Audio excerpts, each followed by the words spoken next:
share my screen here.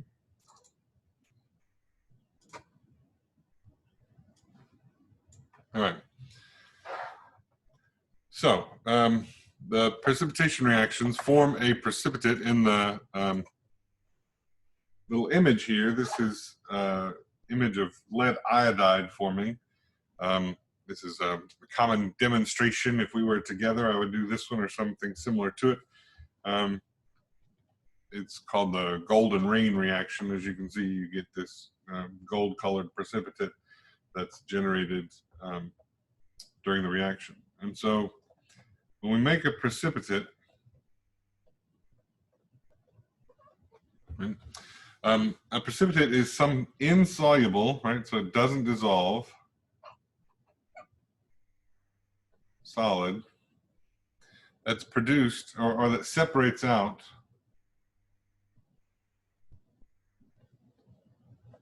from the solution. In this image, it might look like that's just a yellow liquid in that test tube.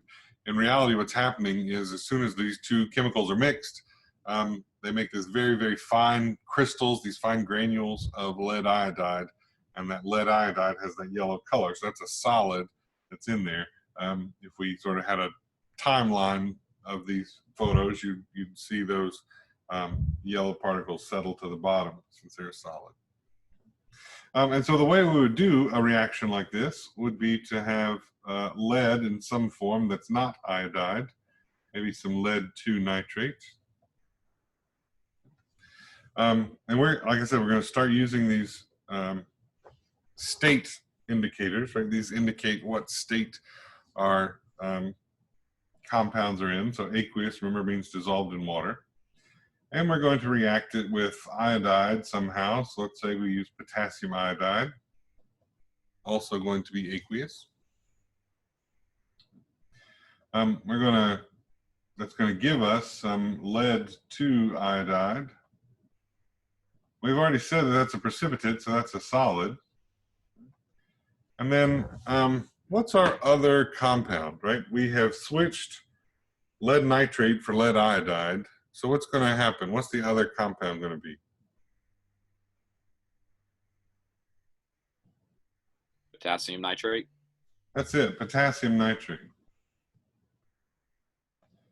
And he stays in solution. He stays aqueous. Let me draw some tie lines here. The anion of the first compound will join up with the cation of the second. Again, remember, for ionic compounds, we always put the positive ion, the cation goes first, and the anion goes second. Right? And so these are going to form a compound, and then the lead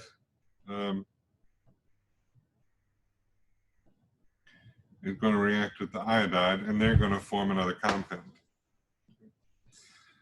Just because we're switching partners here, we don't keep the same number of ions just because that's how it's written. For example, we have one lead and we have one iodine, but we know that if it's lead-2, we need 2 iodides to make those charges cancel. And so we don't write PBI, but PBI2. Right? Similarly, we have 2 nitrates and only 1 potassium. We don't write KNO3 because that's how many we had. We figure out what the right formula should be for potassium nitrate, and we write it out. Now, because of that, this is a pretty unbalanced equation. And so we need to throw in some coefficients here. We need 2 potassium iodides so that we can have enough iodide for our lead. And then that means we need 2 potassium nitrates to take care of the extra potassium and nitrate. This is what we call a double displacement reaction. We'll get there further into the chapter. But double displacement, both compounds that we react change partners with one another, and so we get 2 new compounds with switched partners. When we talk about precipitation reactions, we talk about sort of 3 different ways of looking at it. What we've just drawn here is what's called the molecular equation.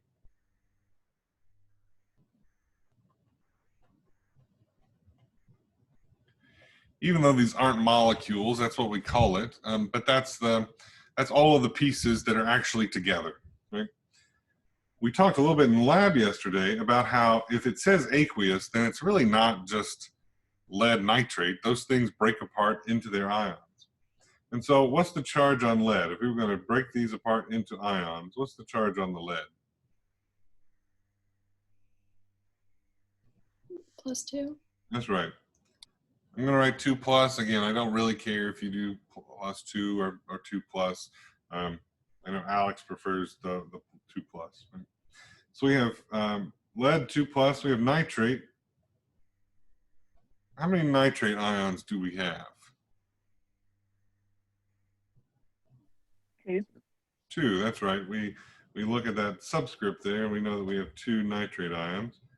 We're going to add that to 2 potassium and 2 iodide. We don't need the AQ for these because in order for these to exist as ions, they have to be dissolved. And so we don't need that AQ for ions. But this lead iodide, since he's a solid, he doesn't split apart. And he just comes down and he stays as lead iodide. And I'm going to keep a solid there for him. But then this potassium nitrate, since he's dissolved in aqueous, he becomes 2K plus 2 NO3 minus. And so for this equation, we call this the either total ionic or just ionic equation.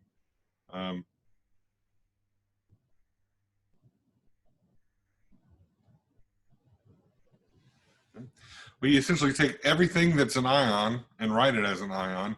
If it's not an ion, we're going to leave it however it is, right? Lead iodide stays a solid, so we're going to leave it as lead iodide.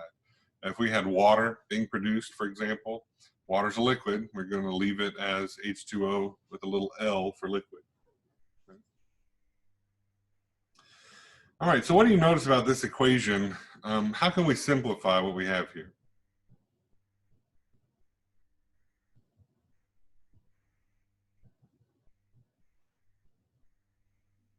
Think about a math equation with that arrow being an equal sign. Cameron, go ahead.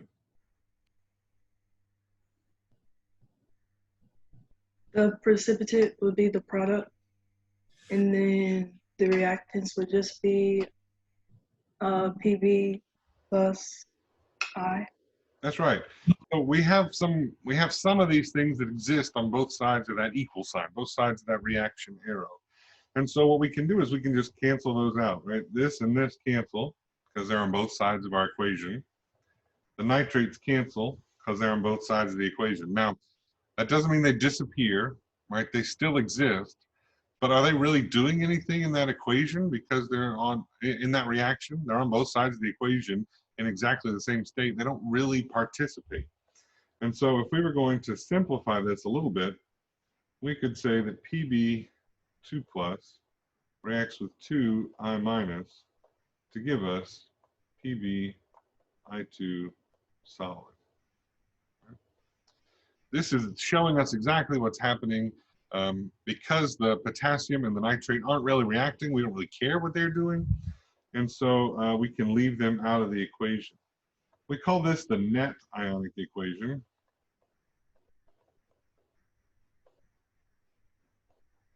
Because this is what's really happening. And then for K plus and nitrate, we have a special name for those. So K plus and NO3 minus, we call these spectator ions.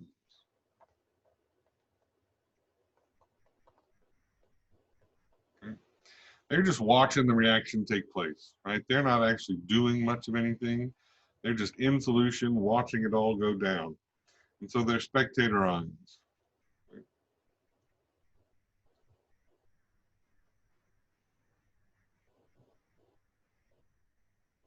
Okay. So how did we know, without actually doing the experiment, that lead iodide was our precipitate and not potassium nitrate? Right? How did we know which of these was going to become solid and which would stay in solution. Well, oh, sorry, I forgot I had this little diagram in here. So you see here, we've got our 4 different pieces as reactants. We've got our iodide, the textbook used, yeah, and potassium there. And we have nitrates and lead there. And what happens is when we mix these two together, right, so this is sort of immediately when they're added together, and then as soon as they start to react, we form this nice crystal of lead iodide here. And what's left over are the nitrates and the potassium. And so these two are just sort of watching that crystal be formed, and they're not doing a whole lot in the reaction other than helping the iodide and helping the lead actually get into the solution. Right? So when we think about what's soluble and what's not, we have these solubility rules, right? You do need to know these at least at a basic level, and I'll give you a few helpful hints as we go through it. Right? Things that are always soluble, let me see if I can turn this into a highlighter. Yep. Things that are always soluble are compounds where the positive ion is an alkali metal or ammonia. Right? And so let me go back to a pin here. So group 1 metals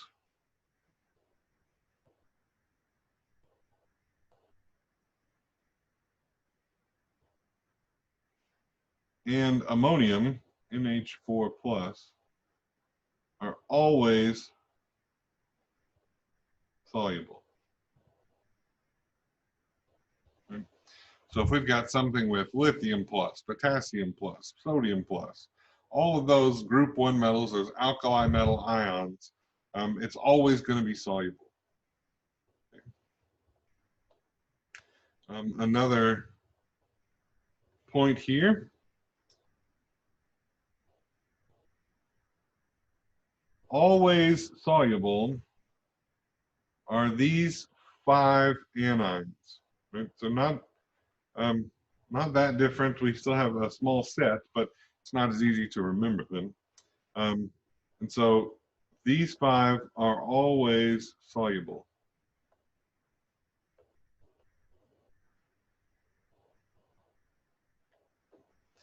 So that's why it was okay for us to put potassium iodide in solution, because if iodide's with potassium, it's always going to be soluble. That's why it's okay to put lead with nitrate in solution, because if anything is with nitrate, it's always going to be soluble. Right? We could have used lead acetate instead, or lead chlorate instead, but lead nitrate is just the example that they chose. For our getting iodide in solution, we could use lithium iodide or sodium iodide, but again, just the example we chose was potassium iodide. Okay? Usually speaking,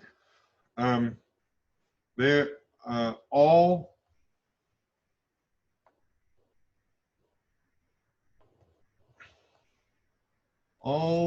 compounds with a +1 and a 1- ion are soluble. Right? If it's a 1+, most of the time, if it's a 1+, that means that it's a group 1 metal or it's ammonium. And if it's a 1-, it's either one of these polyatomics or it's one of these halogen ions, Cl-, Br-, I-. Right? And so some exceptions to this usually rule are silver, because silver plus is insoluble with halogens, these halides. OH-,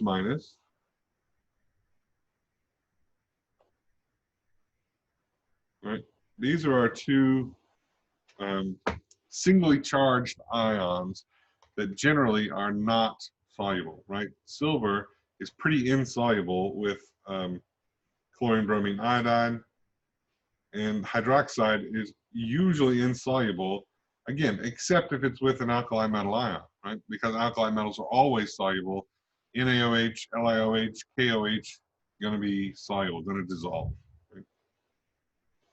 So, you know, I'm not going to ask you to know, oh, sulfate and strontium, that's not soluble, right? That's a very sort of particular solubility question.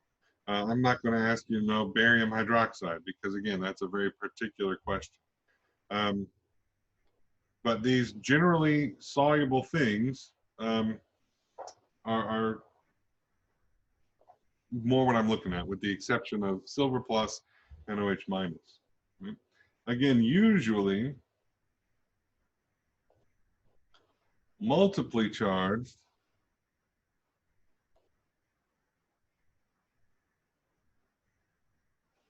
ions. So in other words, if it's a 2 plus and a 2 minus, are insoluble. Okay. So if I had magnesium carbonate, MgCO3, okay. Magnesium's 2 plus, carbonate's 2 minus. Well, carbonate, let me highlight carbonate here. Oops. Let me choose a different color highlighter. Ooh, that, you probably can't see that very well.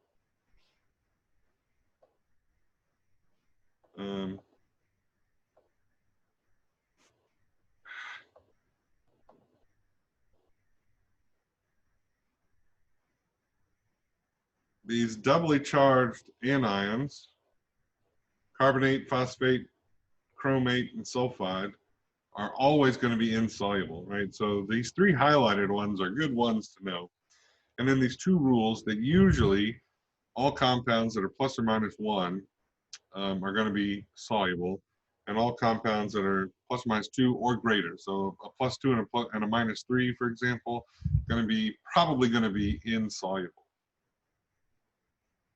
Okay. So keep these solubility rules in mind, and let's do a bit of an example here. If we were to look at silver sulfate,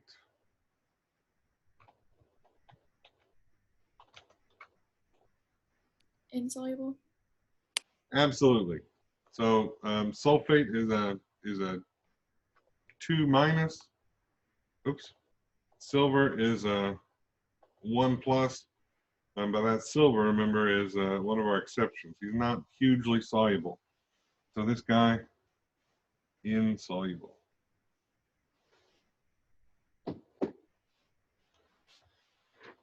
How about calcium carbonate? We've got a 2 plus and a 2 minus. Insoluble. Insoluble. Right. Sodium phosphate. We've got an alkali metal with a 3 minus anion. Insoluble. Soluble.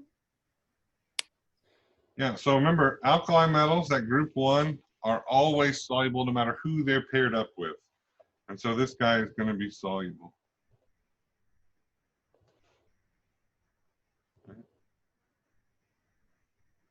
Okay, so that solubility table, it's in our textbook as well. Good to know sort of the general trends, the things that are always soluble are always insoluble. And then those rules of, you know, if it's a 1 and a 1, generally going to be soluble. If it's multiple and a multiple, generally going to be insoluble. Okay. All right, so again, let's get a little bit of practice with these net ionic equations. So let's do, let me make sure I'm not highlighting anymore. Let's do aluminum acetate.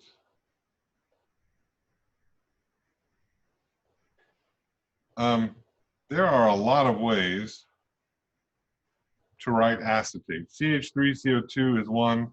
C2H3O2 is another. I've seen it as O2CCH3. I mean, there are just lots of weird ways to write acetate. And so I will try to stick to CH3CO2, but I know that this is also a very common way. The O2CCH3 I've seen before, but it's not a common one, right? You're just going to have to try to figure out if it has the right number of carbons and things. Right? This reacts with sodium phosphate.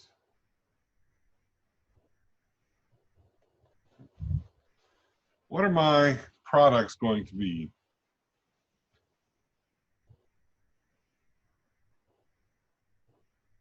Aluminum phosphate. Aluminum phosphate, what's the formula for that, Beard?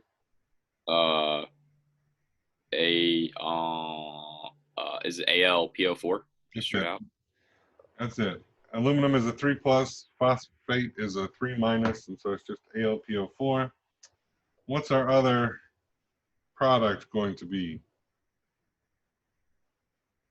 Sodium acetate. Sodium acetate, what's the formula there? It's going to be NaCH3CO2. That's it. Now, let's go ahead and balance this. I've got one aluminum. That gives me one phosphate. I've got 3 sodiums and 3 acetates, so I just need a 3 here. Now I have to figure out if one of these two is insoluble.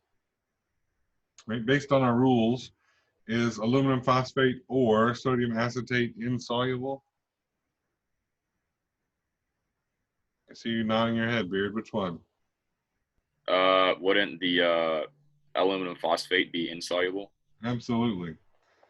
Most phosphates are insoluble in general, and then again, our rule of multiply charged ions together makes aluminum phosphate our insoluble guy. Okay, and so to write the ionic equation, we're just going to split up everything that's aqueous into the right number of ions, and so I have Al with a 3+ charge. I have 3 acetates with a -1 charge. I have 3 sodium ions and 1 phosphate ion. Again, since that aluminum phosphate is a solid, it's our precipitate, it's insoluble. In solution, it's not going to break into Al3+ and PO4 3-, and so it's going to stay AlPO4 solid. Then we're going to get 3 Na+ and 3 CH2 or CH3CO2-. All right. What are our spectator ions?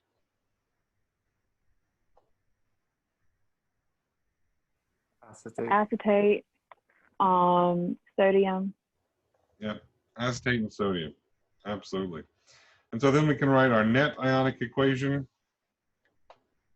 Al3+ plus PO4 3- yields AlPO4 solid.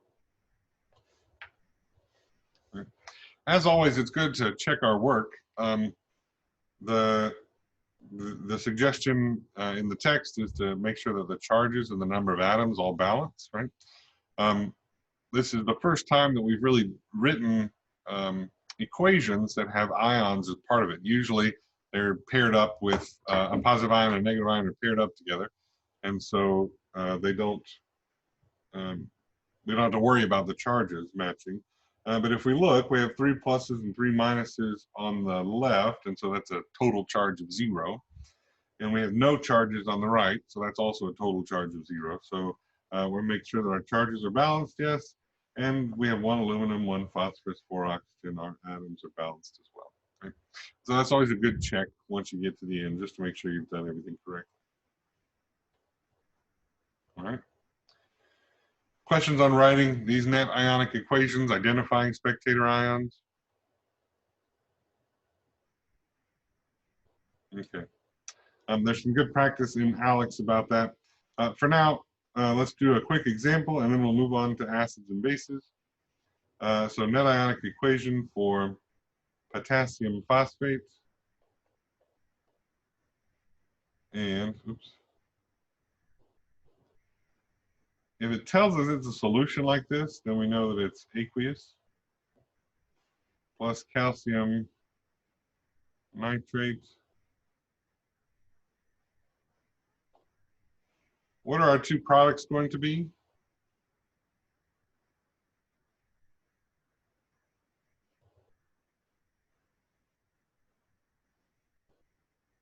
Potassium nitrate and calcium phosphate. That's right, KNO3 and CA3PO4 2. Okay. Which of those two is going to be insoluble?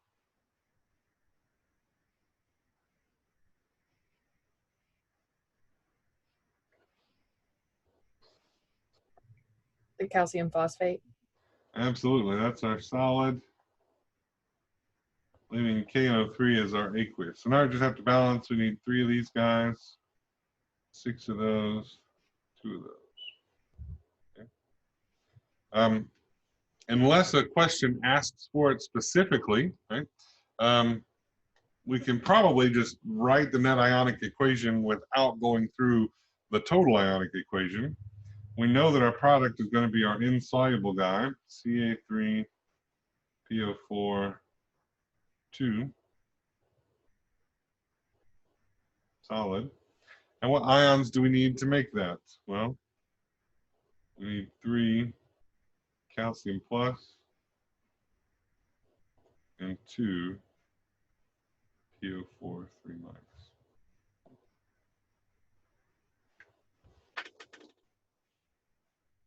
Again, we can check our charges. We have 6 positive charges, 3 calciums with 2 positive charges each. We have 6 negative charges, 2 phosphates with 3 negative charges each. That's net 0 on the left, net 0 on the right. So unless a question specifically asks for all 3 steps, of course, you don't have to write out anything except the net ionic equation.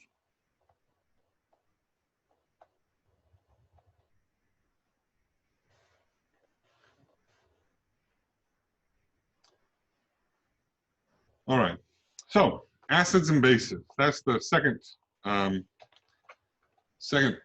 type of equation that we will talk about. We did precipitation, acid and base, and then we won't get to it today, but redox reactions will come up on Monday.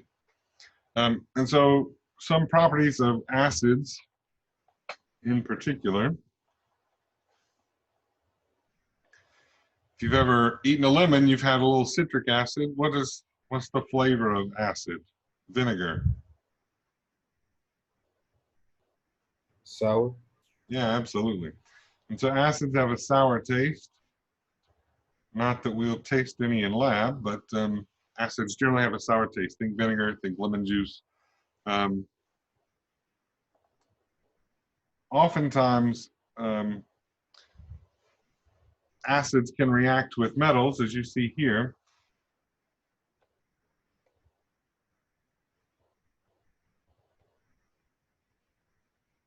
To produce usually a gas. Depending on the metal, we can get some hydrogen gas.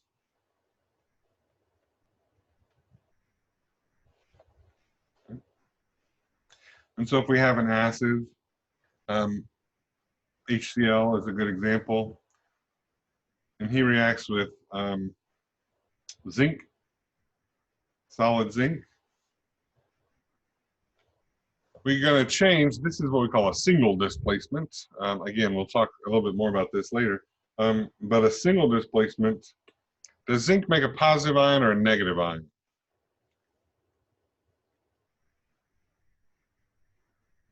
Positive.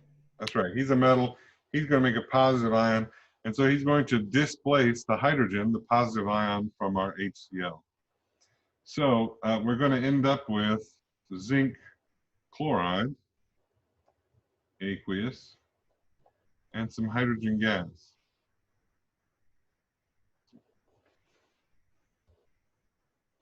And so there are some metals that will react with acid. There are a few that won't, like gold. Gold won't react with acid, most acids, to make hydrogen gas. It's what we call an inert metal. Platinum's the same way. Platinum won't react with most acids to give us hydrogen gas. And so those metals are what we call inert metals, and they don't react, but most of them do. Most of them do. Another reaction that produces gas is that if acids react with anything with a carbonate ion,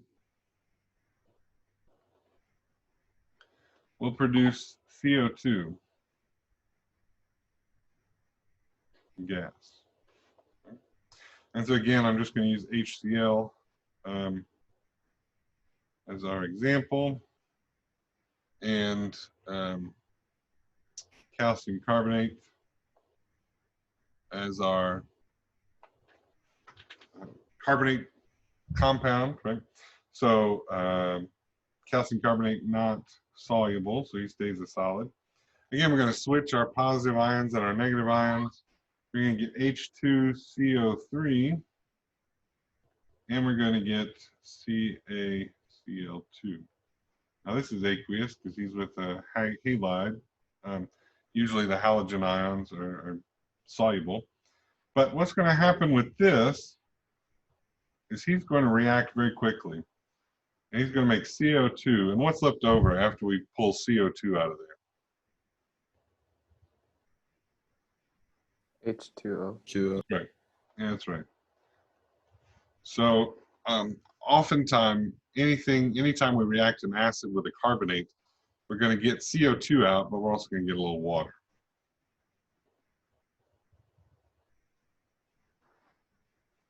Okay. So that's acids. Bases are a little bit less interesting, in my opinion. So if you've bitten into an orange, you have the citric acid. Bitten into a lemon, the citric acid there, that's the acid part. If you've ever bitten into the rind of an orange, I don't know why you would do this, but if you ever have, it's a very bitter taste. And so the rind actually has lots of basic compounds. And so bases tend to have so bases are in this lighter blue.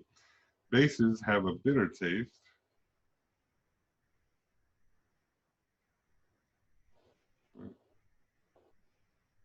Acids are in this darker blue.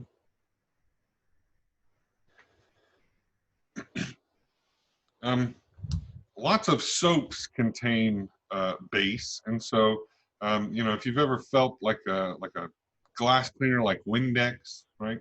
It's very slippery in your hands. And so bases feel slippery. And the way that the reason why they feel slippery is that if it's a strong enough base, what's happening is it's actually turning the oils on your skin into soap. Right?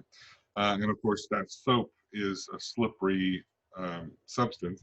And so it's a little Fight Clubby, right, where they turn fat into soap, but it's turning the fat and the oils on your skin into soap when you touch a strong base.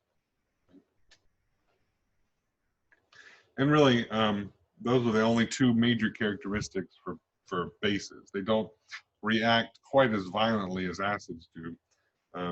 It's hard to, you know, dissolve things in a base. Much easier to do that in an acid.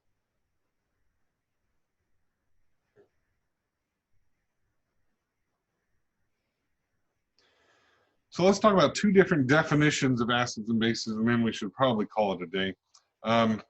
The two definitions that we're going to talk about are Arrhenius acids and bases, these guys, and then the next slide is Bronsted-Lowry acids and bases.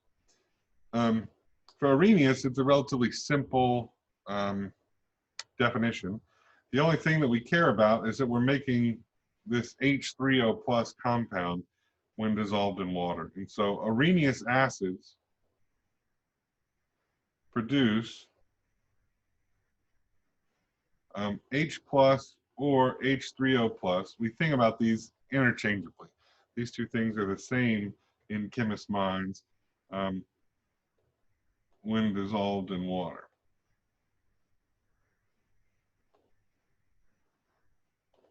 Okay.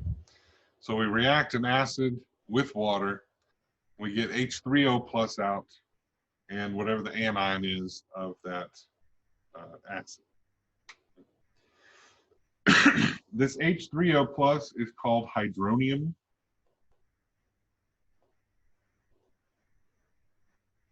And so if you see that floating around, know that that's just H3O plus. When we talk about H plus by itself, what subatomic particles are in an atom of hydrogen? Proton. One proton and what else?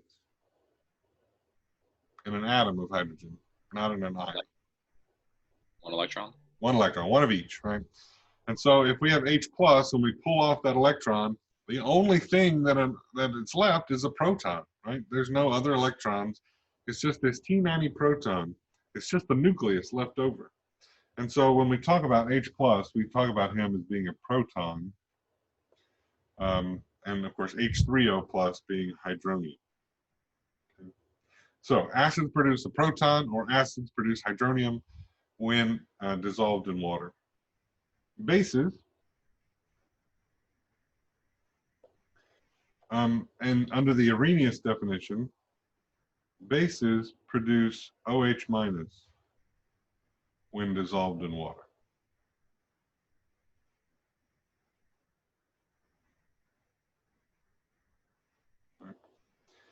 And this is, of course, hydroxide.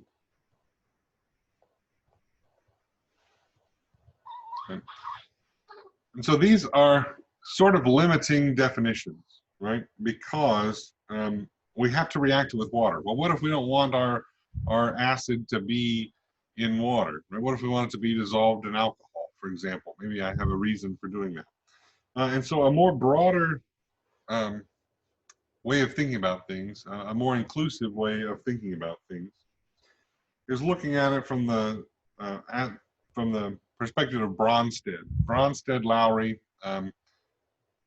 is a way of thinking about it where we don't need to talk about H plus and OH minus and all this stuff. Our definition of an acid in the Bronsted scheme, acids donate or give up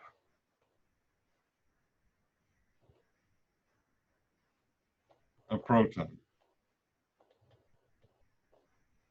Right? That's it. That's our definition, and it's not quite as limiting. It can give that proton, that H plus, it can give it to anybody, right? Of course, if we're talking about acids and bases being kind of opposite, who do you think is going to take that proton from an acid? A base. And so bases accept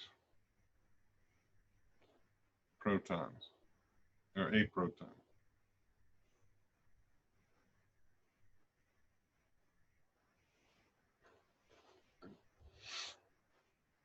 And so in this example down here, NH3 and H2O react, and we get NH4 plus and OH minus.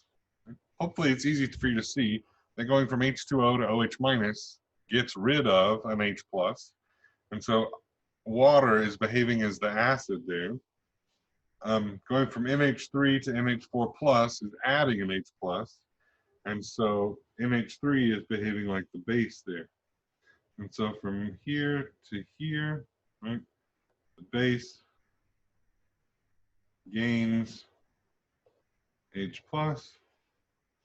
From here to here, the acid loses H plus. Okay. And so one of the interesting things about a Bronsted definition is that as soon as an acid loses his proton, all of a sudden he becomes a base because he's willing to accept a proton from another acid. As soon as a base accepts a proton, he becomes an acid because now he's willing to give a proton away to another base. And so we use a special word for that. So if this is a base, if NH3 is a base, NH4 plus is the conjugate, ran out of room, the conjugate acid, and OH minus is the conjugate base. Okay. And so a conjugate acid-base pair always differ by 1 proton, right? So my base to my conjugate acid, I always gain a proton. There's always 1 proton different. Acid to conjugate base pair, I always lose a proton, right? There's always 1 proton different between those two. Okay. Any questions before we call it a day? All right. Well, I hope you have a great weekend. Don't study too hard. Take care. Thank you. Thank you. Have a fantastic day. Thank you. Thank Have a you. fantastic weekend too. Have fun with your baby girl. Thank you so much.